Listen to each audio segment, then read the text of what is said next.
ఈ వీడియోలో మనము అలైన్‌మెంట్ గ్రూప్ గురించి తెలుసుకుందాము. ఇప్పుడు ఈ సెల్‌లో ఇది లెఫ్ట్‌కి అలైన్ అయి ఉన్నది. మనం రిబ్బన్‌లో ఈ సెంటర్ అలైన్ జేసుకోవచ్చు. ఇది క్లిక్ చేస్తే రైట్ అలైన్ అయితది. అదేవిధంగా ఇక్కడ పైన ఈ వెర్టికల్‌గా గూడా మనం సెంటర్ జేయొచ్చు. అదేవిధంగా వెర్టికల్ లెఫ్ట్. మరి ఇక్కడ ఇదేంటిది?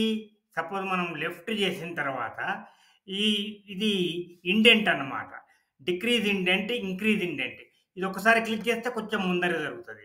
మళ్ళీ క్లిక్ చేస్తే ఇంకా ముందర మనకి ఎక్కడ కావాలంటే అక్కడ అడ్జస్ట్ చేసుకోవచ్చు దీన్ని బట్టి. మళ్ళీ దీన్ని సెంటర్ అలైన్ చేయొచ్చు. లెఫ్ట్ అలైన్ చేయొచ్చు. మరి ఇదేంటిది? ఇది ఓరియంటేషన్. అంటే ఏంటిది? మనం దీన్ని వెర్టికల్ టెక్స్ట్‌గా చేయాలి అంటే పైన ఇది క్లిక్ చేస్తే చూసారా? అలైన్‌మెంట్ గ్రూప్ అని వర్టికల్‌గా అలైన్ అయింది. మళ్ళీ ఉల్టా చేయాలనుకుంటే కూడా మనం చేయొచ్చు.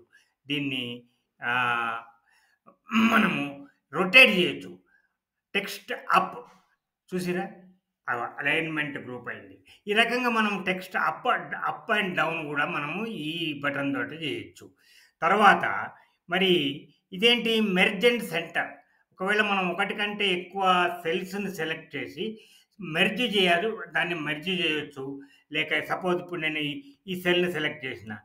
సో, ఇక్కడి నుంచి ఇక్కడి వరకు మెర్జ్ అండ్ సెంటర్ అంటా నేను. ఇది మెర్జ్ అండ్ ఈ రకంగా మెర్జ్ అండ్ సెంటర్ అయిపోయింది. మళ్ళీ కంట్రోల్ జెడ్ చేస్తే వాపస్ అయిపోతది. నెక్స్ట్ వీడియోలో alignment settings drop down arrow ఉంది కదా! కార్నర్‌లో రైట్ బాటమ్ దాని గురించి తెలుసుకుందాం. మీకు ఈ వీడియో నచ్చినట్టయితే లైక్ చేయండి, షేర్ చేయండి, సబ్స్క్రైబ్ చేయండి ఛానల్‌కు. ఇంకా మీకు కావాల్సినది ఏదైనా ఉంటే అది కామెంట్స్‌లో తెలియజేయండి. Thank you.